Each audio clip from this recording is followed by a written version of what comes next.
Country के सबसे successful businessman में से एक। तो Dhirubhai Ambani was an Indian businessman, magnet and entrepreneur. इन्होंने अपना खुद काम स्टार्ट किया था। वो founded Reliance industries, Reliance petrochemicals, communications, power and textile and different industries. जो भी इन्होंने स्टार्ट की हैं रिलायंस के नाम से, वो सारी इंडस्ट्रीज इनकी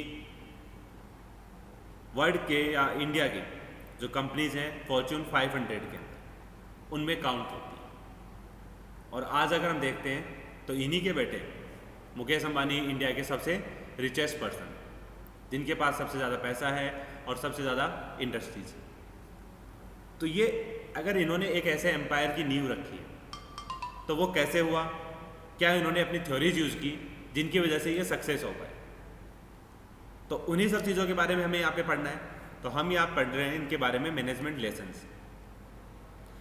Ambani took his company public in 1984। इन्होंने जो रिलायंस कंपनी स्टार्ट की अपनी, वो 1984 में स्टार्ट की थी। Dhirubhai has been one among the select Forbes billionaire and has also figured in the Sunday Times list of top 50 businessman in Asia. तो धीरूभाई जो है उन्हें फॉर्ब्स बिलियनियर जो मैगजीन आती है उसके लिए उन्हें सेलेक्ट किया गया था।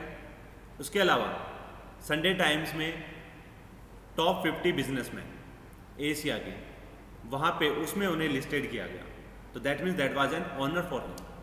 ये भी उनके एक बहुत बड़े सम्मान की बात है कि दुनिया में या एशिया में उन्हें रिकॉग्नाइज किया गया इस चीज़ के लिए कि वो एक सबसे सक्सेसफुल बिजनेसमैन में काउंट होते हैं। His life has often been referred to as a true rags to rich story. तो दैट मीन्स आपको इनके बारे में थोड़ा बहुत पता होगा कि स्टार्टिंग में ये बहुत गरीब होते थे, अपने घर से भाग के इन्होंने अपना काम स्टार्ट किया था और इनके पास बहुत ज़्यादा पैसे नहीं थे। उसके बाद इन्होंने पेट्रोल पंप पे भी काम किया और फिर उन्होंने अपने काम को, बिजनेस को स्टार्ट किया थोड़ा थोड़ा करके अपने लेवल के ऊपर। स्टार्टिंग से इन्होंने छोटे लेवल से स्टार्ट किया और फिर उसे धीरे धीरे एक्सपांड किया और उसके बाद ये सबसे ज़्यादा सक्सेसफुल बिजनेसमैन बने। Dhirubhai started off as a small time worker with Arab merchants in the 1950s and moved to Mumbai in 1958 to start his own business in spices. After making modest profit, he moved into textile and opened his mill near Ahmedabad. Dhirubhai founded Reliance Industry in 1958 and today the company with over 85,000 employees provides almost 5% of the central government total tax revenue.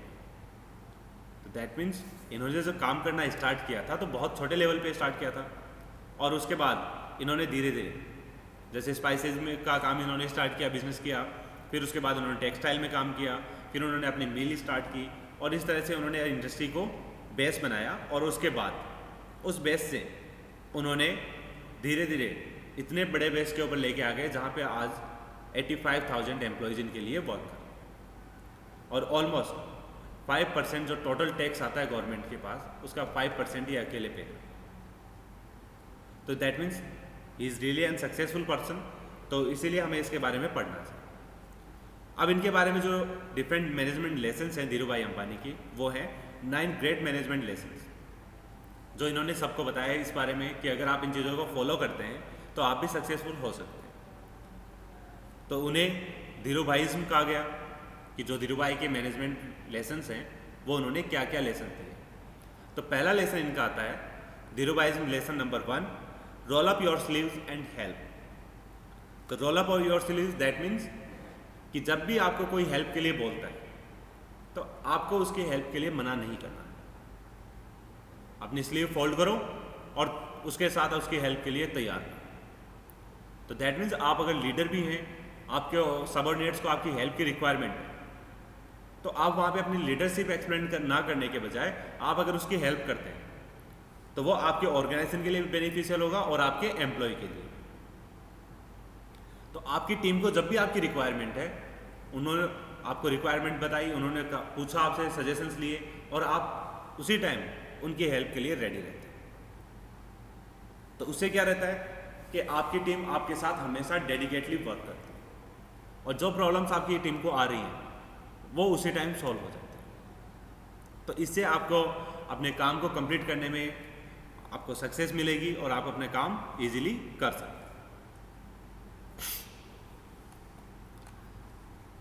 Reliance during Vimal's heady days had organized a fashion show at the convention hall। एक example है जिसके अंदर ये explain किया गया कि किस तरह से वो हेल्प करते थे। At Ashoka hotel in New Delhi, as usual every seat in the hall was taken and there were an equal number of impatient guests outside waiting to be seated.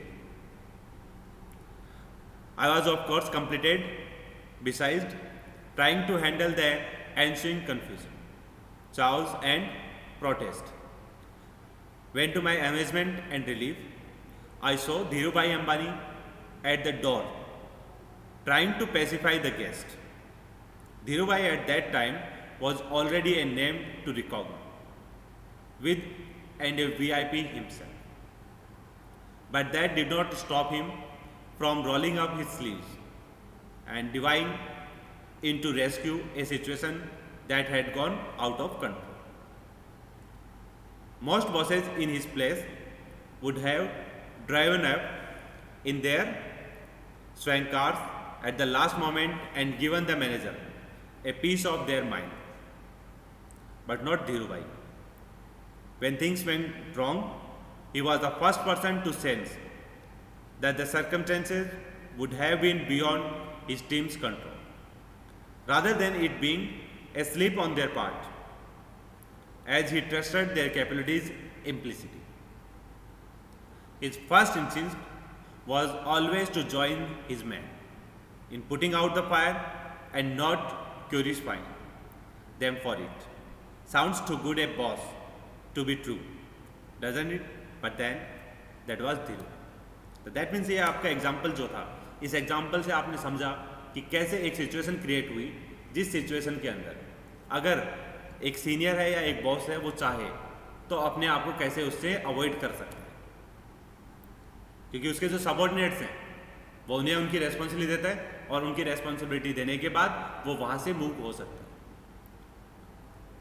But Dhirubhai Ambani के बारे में जब हम स्टडी कर रहे हैं तो उनसे हमें जब पता चला कि उन्होंने ऐसी सिचुएशंस में कभी भी अपने एम्प्लॉयज़ को अकेला नहीं छोड़ा, अपने सबऑर्डिनेट्स हैं उनके साथ वो डट के खड़े और उन्होंने उस प्रॉब्लम को फेस किया साथ कि किस तरह से हम इस प्रॉब्लम को सॉल्व आउट कर सकते हैं। तो वही चीज़ वो भी चाहते हैं कि अगर आप अपने बिजनेस को सक्सेस करना चाहते हो तो आप वहाँ पे अपनी टीम की जहाँ रिक्वायरमेंट है वहाँ पे आप उनके साथ खड़े हो। आप अपनी टीम के कंधों पे ये चीज़ मत डालो, ये आपकी रेस्पॉन्सिबिलिटी है, आपको कंप्लीट करनी है, मुझे इसके बारे में कुछ नहीं पता। अगर आप ये आंसर करते हैं कि मुझे इसके बारे में कुछ नहीं पता, तो आप ये कैसे एक्सपेक्टेशन रखते हैं कि आपके सबऑर्डिनेट्स को इसके बारे में सब कुछ पता होगा? आफ्टर ऑल आप उससे सीनियर है, आप उसके बॉस हैं, तो आपसे उतनी एक्सपेक्टेशन की जाती है कि जो आपका सबऑर्डिनेट्स है वो जितना काम जानता है, उसको जितना नॉलेज है, उससे आपको एक्स्ट्रा होना चाहिए। अगर नहीं है तो आप फिर उसके सीनियर क्यों हैं? तो उन चीज़ों को समझना है और आपको कभी भी ये नहीं समझाना है कि सिर्फ मैं सीनियर हूँ और आपको अपना काम कंटिन्यूसली अपने एम्प्लॉयज़ में डिस्ट्रीब्यूट करते रहें।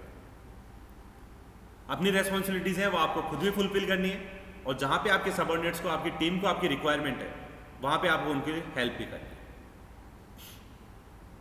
तो यह इनका पहला रूल है। सेकंड जो रूल है वो आपका be a safety net for your team. तो दैट मीन्स आपको क्या करना है कि जहाँ भी आपकी टीम को रिक्वायरमेंट लगती है वहाँ पे आप उनके लिए as a safety net work करें। जहाँ भी वो गिरने वाले हों आप उन्हें संभालें, कि जैसे उनके साथ कोई प्रॉब्लम आई या मेंटली या फिर इमोशनली कैसे भी वो अगर वीक होते हैं तो उस टाइम आप उनकी हेल्प करें, उन्हें सपोर्ट दें, ताकि उनकी जो भी प्रॉब्लम्स हैं वो प्रॉब्लम सॉल्व हो सके। तो इन चीज़ों के बारे में धीरे धीरे समझना है कि कैसे हम अपनी टीम की हेल्प कर सकते हैं और उनके लिए एज ए सेफ्टी नेट आप वर्क करें। जब आप उनके लिए as a safety net work करते हैं तो उन्हें फील होता है कि हाँ, हम एक सेफ एनवायरनमेंट में वर्क कर रहे हैं और हम यहाँ पे बिल्कुल सेफ हैं, हमें कोई प्रॉब्लम नहीं है। तो आपके एम्प्लॉयज़ या आपकी टीम जब आपके साथ सेफली फील करती है और उसके बाद वो अच्छे से काम कर पाए।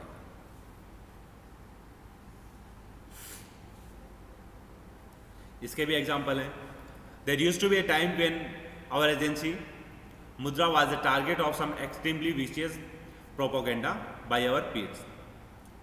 When on an almost daily basis my business ethics were put on trial. I on my part, putting on a brave front, never raised the subject during any of my meetings with Dhirubhai. But one day, during a particularly nasty spell, he gently asked me if I needed any help in combating it. That did it. That was all the help that I needed. तो that means जहाँ पे उनको requirement थी उनके company के साथ जिनकी meeting चलती थी, तो दैट मीन्स एक एग्जांपल जो दे रहे हैं वो पर्सन बताता है कि हाँ धीरू भाई अंबानी के साथ मेरी किस तरह से मुलाकात थी, किस तरह से हमारे बिजनेस रिलेशंस थे और किस तरह से उन्होंने अपना एक्सपीरियंस शेयर किया इस चीज़ में कि मुझे जब उसमें रिक्वायरमेंट थी, जहाँ पे मुझे हेल्प की ज़रूरत थी, वहाँ पे उन्होंने खुद मुझसे आगे से पूछा कि आपको अगर किसी चीज़ की इसमें रिक्वायरमेंट है तो आप बता सकते, और उस पर्सन को उस टाइम रियल में उसकी रिक्वायरमेंट थी। तो जब उनका सीनियर उनसे आगे से चल के पूछता है कि हाँ आपको कोई हेल्प की रिक्वायरमेंट है, इसमें मैं आपकी किस तरह से हेल्प कर सकता हूँ, तो उनके टीम मेंबर्स को, उनके एम्प्लॉयज़ को वो चीज़ बहुत अच्छी लगती है और उससे उनमें एक मोटिवेशन लगता है कि जब भी मुझे कोई प्रॉब्लम आएगी मेरे बॉस या मेरे सीनियर हैं वो मेरे साथ हैं और मैं अपनी प्रॉब्लम्स को ईजिली उनसे शेयर कर सकता हूँ। तो वो कॉन्फिडेंस जो आपके एम्प्लॉयज़ में डेवलप होगा वो आपके ऑर्गेनाइजेशन को ग्रोथ करवाने के लिए आपके पास बहुत हेल्पफुल है। Then number 3 factor is the silent benefactor. This was another of his remarkable trades. When he help someone he never ever breathe a word about it to anyone else. That means ये उनकी एक बहुत अच्छी खासियत बोल सकते हैं और खूबी बोल सकते हैं कि जब भी उन्होंने किसी की हेल्प की, उनके उस हेल्प के बारे में उन्होंने कभी किसी को एक वर्ड तक नहीं बोला। There have been none among us who haven't known his kindness, yet he never went around broadcasting it. तो वही चीज़ है, उन्होंने बहुत जो भी काइंड थे उन्होंने कभी भी उस चीज़ के बारे में कभी एक्सप्लेन नहीं किया, ब्रॉडकास्ट नहीं किया कि मैं क्या लोगों के लिए करता हूँ और क्या लोगों के लिए नहीं करता। तो वो चीज़ वो भी यही चाहते हैं। उनका यही सोचना था कि अगर आप किसी की हेल्प कर सकते हो तो आपको उसकी हेल्प करनी चाहिए, ना कि उस चीज़ को आपको एक्सप्लेन करना चाहिए। आप किसी के काम आ सकते हैं, आपने काम किया, उसकी हेल्प की और आप उसे भूल जाओ। ना तो आपको उसको पब्लिकली अनाउंस करना है, ना दूसरों को एक्सप्लेन करना है कि मैं उसके लिए ये करता हूँ, मैं उसके लिए वो करता हूँ। तो वो चीज़ आपको कभी भी नहीं होनी चाहिए। आपको हमेशा जो बनना है वो साइलेंट बेनिफैक्टर बनना है कि किसी के लिए अगर आप बेनिफिशियल हो सकते हो तो साइलेंटली रहो। Number 4, dream big. सपने हमेशा बड़े देखो, but dream with your eyes open. इसका मतलब कि आप अपने सपने तो बहुत बड़े रखते हैं, लेकिन अगर आपकी आंखें खुली हैं तो that means you are in reality. तो आपको ये भी पता है कि आप कहाँ स्टैंड कर रहे हैं अभी और कितना आप कर सकते हैं, और अगर आपको करना है तो उसके लिए आपको किन चीज़ों की रिक्वायरमेंट है, कौन से आपको रिसोर्सेज चाहिए, कितने आपको एफर्ट्स लगाने हैं, वो आप कर सकते हो या नहीं कर सकते। तो वो चीज़ होती है कि आपको अपनी आंखें खोल के बड़े सपने रखने हैं।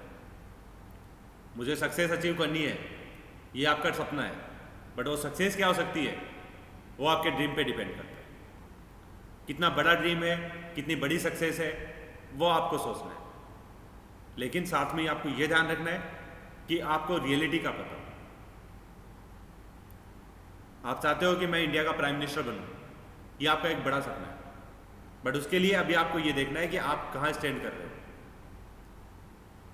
क्या आप उसके लिए वर्क कर रहे हैं, क्या आप उसके लिए एफर्ट कर सकते हैं, क्या आप में वो कैपेबिलिटीज़ हैं जो आप उस पोजीशन पे पहुंच सकते हैं। अगर आपके पास है तो आपको उनको और डेवलप करना होगा, और उसके साथ साथ आपको इतने एफर्ट्स करने होंगे ताकि आप उस पोजीशन तक पहुंच सकें। उसके लिए आपको पाथ का पता होना चाहिए कि किस तरह से हमें उस पोजीशन के ऊपर पहुंचना है।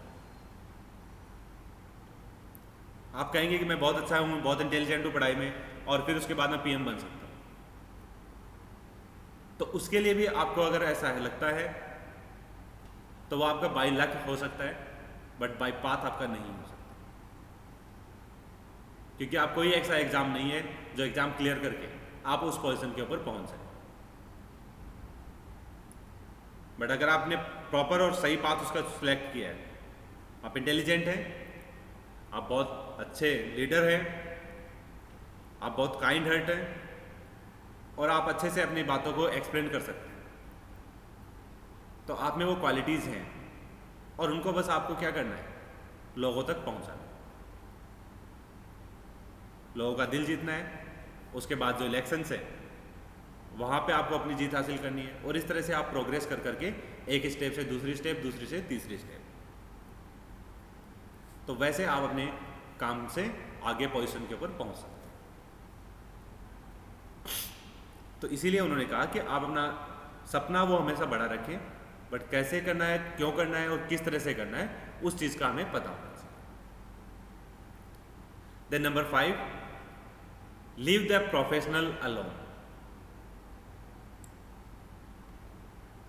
Then much as people would like to believe, most owners, even managers and clients, though eager to hire the best professional in the field, do so and then use them as extension of their own personality. मतलब ज़्यादातर industry यही चाहती है कि वो किसी भी अगर फील्ड के अंदर उनको कोई भी एम्प्लॉय हायर करना है, तो वो चाहते हैं कि उस फील्ड का बेस्ट एम्प्लॉय उनको मिले, और वो करते भी हैं। बट करने के बाद वो अंबानी क्या चाहते थे कि वो जो भी एम्प्लॉय आपने हायर किया है वो बेस्ट है अपने काम में, तो आप उसे फिर अपना काम करने दीजिए। आपने हायर किया और वो अपना काम करना चाहता है अपने तरीके से, बट आप उसे करने नहीं दे रहे, तो फिर उसका यूज क्या रहा? अगर आपने देखा कि वो इसमें बेस्ट है, तो आपको उसके ऊपर ट्रस्ट भी करना होगा। If he is in best he can do better, और अगर हम उसे सजेस्ट करेंगे या अपने अकॉर्डिंग हम उससे काम करेंगे, तो फिर वो उसे मैनिपुलेट ही कर पाए। वो प्रॉपर अपना जो आउटपुट है, जो अपनी एफिशिएंसी है, उससे वर्क नहीं कर सकता। तो according to Dhirubhai Ambani, you have to leave the professional alone, और उसे अपने डिसीजंस लेने की कैपेबिलिटी हो, और अपने डिसीजन लेने में उसकी हेल्प करें तो बेस्ट है, बट उसे फोर्स ना किया जाए। तो इसीलिए उन्होंने इसके भी एग्जाम्पल दिए कि किस तरह से आपने इन चीज़ों को एक्सटेंड किया। Then number 6, change your orbit constantly. Orbit that means आप जहाँ पे जिस एनवायरनमेंट में रह रहे हैं, आपने जो एक अपनी बाउंड्री बना रखी है कि आपका ये सर्कल है और आपको इसी सर्कल के अंदर रहना है, उस ऑर्बिट को आपको चेंज करना है। कैसे? आपका एक सर्कल होता है, एक छोटे लेवल पे होता है, उस लेवल में आप हमेशा रहते हैं, बट आपको प्रोग्रेस करनी है तो उस लेवल को छोड़ के आपको नेक्स्ट लेवल के ऊपर जाना पड़ेगा। आप एक छोटे विलेज के अंदर अगर आपने अपनी कोई भी शॉप या कोई बिजनेस अपना स्टार्ट किया है, तो आपकी रेंज कितनी है? उस विलेज तक। अगर आपको उस अपनी रेंज को एक्सटेंड करना है, तो आपको उस विलेज से निकल के उस डिस्ट्रिक्ट लेवल के ऊपर जाना, और उस डिस्ट्रिक्ट से क्या होगा? ऑर्बिट इंक्रीज हुआ है, आपकी सर्कल जो है वो इंक्रीज हुआ है। उसके बाद आपको डिस्ट्रिक्ट लेवल पे आपको लगता है कि हाँ मेरी रेंज ये कंप्लीट हो गई, अब मैं और ग्रोथ यहाँ पे नहीं कर पा रहा हूँ, then you have to change your orbit, district से स्टेट में। फिर आपने अपने जो भी अपना बिजनेस था उससे पूरे स्टेट को कवर किया, फिर आपने उसको स्टेट को कवर करने के बाद फिर अपना ऑर्बिट आप इंक्रीज करते हैं, तब आपको लगता है कि मैं और भी ज़्यादा कर सकता हूँ, तो फिर स्टेट के बाद आप पूरी कंट्री को कवर, आफ्टर कंट्री पूरे वर्ल्ड। तो इस तरह से आप क्या करते हैं? एक अपना ऑर्बिट चेंज करते हैं, और ये आपको क्या करना चाहिए? कॉन्स्टेंटली चेंज करते रहना चाहिए। अगर आप उसी चीज़ में वहीं पे सेटिस्फाई हो गए एक ही पोजीशन के ऊपर, तो आप कभी ग्रोथ नहीं कर पाएंगे। तो आपको अपने आप को या अपनी सक्सेस को एक्सपांड करना, तो इन चीज़ों के लिए आपको एक्सप्लेन करना होगा कि किस तरह से आप अपना ऑर्बिट चेंज कर सकते हैं। Then number 7,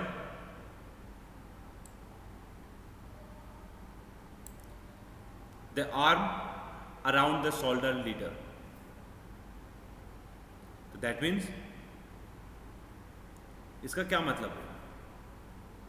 the arm around the shoulder, around the shoulder कि हम कंधे पे हाथ रखते हैं, तो उस चीज़ को बोलते हैं कि आर्म अराउंड द शोल्डर। और ये किसके लिए होना चाहिए? लीडर का, ताकि आपके जो भी एम्प्लॉयज़ हैं उन्हें ये फील ना हो कि हमारे और हमारे लीडर के बीच में कोई रिलेशनशिप नहीं है, वो अनकंफर्टेबल फील ना करें। हर कोई मैनेजमेंट या हर कोई सीनियर्स, हर कोई लीडर्स ऐसा नहीं कर पाता। अगर किसी लीडर में ये करने का करेज है तो वो अपने एम्प्लॉयज़ को बहुत अच्छे से मोटिवेट कर सकता है। इसका मतलब ये नहीं है कि हर टाइम वो उनके साथ वैसे ही बिहेव करें, बट जहाँ रिक्वायरमेंट है उस टाइम उन्हें अपने पास रखें और उनके कंधे पे हाथ रख के उन्हें समझा दे कि हाँ, आपको ये काम इस तरह से कंप्लीट करना है और आप में वो कैपेबिलिटीज़ हैं कि आप ये काम कंप्लीट कर सकते हैं। तो उससे क्या होता है कि आपके जो एम्प्लॉय हैं या सबऑर्डिनेट्स हैं उनको इतना कॉन्फिडेंस मिलता है कि वो अपना काम इजीली कर सकते हैं। और जैसा आप लोग जानते हैं, अपना ह्यूमन बिहेवियर है या अपना माइंड है, उसमें एक बहुत सारी कैपेबिलिटीज़ हैं काम करने, बट वो करता कितना है? जितना हम उसे एक्सप्लेन करते हैं या जितना हम उससे करवाते हैं। जब तक आप उसको पुश नहीं करेंगे कि हाँ, ये काम कंप्लीट करना है और इस तरह से मैं ये कर सकता हूँ, तब तक वो आपको कोई भी हेल्प नहीं करेगा। बट जब आपको उसकी रिक्वायरमेंट होगी, जब आप अपने माइंड से कहेंगे कि मेरे को ये काम करना है और मेरे में ये कैपेबिलिटी है कि मैं ये काम कर सकता हूँ, तो आपको डायरेक्टली उसके लिए आपको उसके सोर्सेज भी दिखाई देंगे और सॉल्यूशंस भी मिल जाएंगे। बट उसके लिए आपको डेडिकेशन चाहिए। तो उसी डेडिकेशन के लिए, उसी कॉन्फिडेंस के लिए आपको अपने सबऑर्डिनेट्स हैं उनके साथ बिल्कुल उनके साथ कॉन्फिडेंटली और रिलेशन के साथ उनके वर्क करना है। The Dhirubhai theory of supply creating demand, उनकी थ्योरी है कि आपको सप्लाई करना है, बट सप्लाई कहाँ होगी? सप्लाई तो आपके वहीं होगी जहाँ पे आपकी डिमांड होगी, बट डिमांड है ही नहीं एक्चुअल में मार्केट। फिर आपको डिमांड क्रिएट करनी है कि किस तरह से आप लोगों के बीच में अपने प्रोडक्ट के लिए डिमांड क्रिएट कर सकते हैं। तो उन्होंने यही थ्योरी रखी कि आपको अपने प्रोडक्ट के बारे में लोगों को इतना एक्सप्लेन करना है या इस तरह से उन्हें मोटिवेट करना है उसके बारे में कि वो आपके प्रोडक्ट के लिए डिमांड क्रिएट करें। उनको उस चीज़ के बारे में नहीं पता था कि वो इस चीज़ को ले सकते या उन्हें इसकी रिक्वायरमेंट है, बट आपको उसकी डिमांड क्रिएट करना है। आपको अपने कंज्यूमर्स को, कस्टमर्स को समझाना है कि ये चीज़ आपके लिए काम की है। तो इस तरह से आप लोगों को एक्सप्लेन कर सकते हैं, अपने प्रोडक्ट के लिए डिमांड क्रिएट कर सकते हैं। और जब डिमांड क्रिएट होती है then you have to supply, और तब आप अपने प्रोडक्ट की सप्लाई वहाँ पे कंप्लीट कर सकते हैं। तो जैसा कि इसमें बताया गया है कि धीरूभाई अंबानी ना तो MBA थे, ना कोई इकोनॉमिक्स थे, लेकिन फिर भी उन्होंने जो अपनी थ्योरीज थी, जो अपना एक्सपीरियंस था, पर्सनल एक्सपीरियंस, उससे उन्होंने ये सारी चीज़ें समझी हैं और उसी से उन्होंने ये एक्सप्लेन किया कि किस तरह से आप लोगों के बीच में अपने प्रोडक्ट के लिए डिमांड क्रिएट कर सकते हैं। और अगर आप ऐसा करने में सक्सेसफुल हो जाते हैं तो आपका प्रोडक्ट डेफिनेटली सक्सेसफुल रहेगा। Money is not a product by it self, it is a by product, so don't chase it. और ये उनका लास्ट जो मैनेजमेंट थिंकिंग थी, जो लास्ट मैनेजमेंट फंडा है उनका, यही है। वो ये कह रहे हैं कि मनी कोई एक प्रोडक्ट नहीं है, पैसा प्रोडक्ट नहीं हो सकता। ये क्या है? बाई प्रोडक्ट, एक साइड की रिक्वायरमेंट कि पैसे से हम चीज़ें ले सकते हैं। सो हम कभी भी पैसे के पीछे मत लो, आपको अगर सक्सेस चाहिए तो सक्सेस के लिए पैसे की रिक्वायरमेंट नहीं हो सकती, पैसा उसके लिए सेकेंडरी ऑप्शन रहेगा। यही उन्होंने अपनी पूरी लाइफ में बिलीव रखा कि आपको किस तरह से अपना जो मेन टारगेट है उसके ऊपर फोकस करना है। तो इस तरह से उन्होंने क्या किया कि हमेशा अपने जो पॉजिटिविटी है वो अपने आप में रखी, अपने एम्प्लॉयज़ के लिए रखी, और जो भी लोग थे उनके साथ जुड़े हुए थे उन सबको उन्होंने इस चीज़ के बारे में बताया। तो उनकी जो सोच थी उसी की वजह से उनके एम्प्लॉयज़ हमेशा से उनके साथ रहे और उनके साथ अच्छे से उन्होंने वर्क किया, और उनकी ऑर्गेनाइजेशन जितनी सक्सेस मिली वो हमेशा उनको टॉप पे लेके आने के लिए हेल्पफुल है।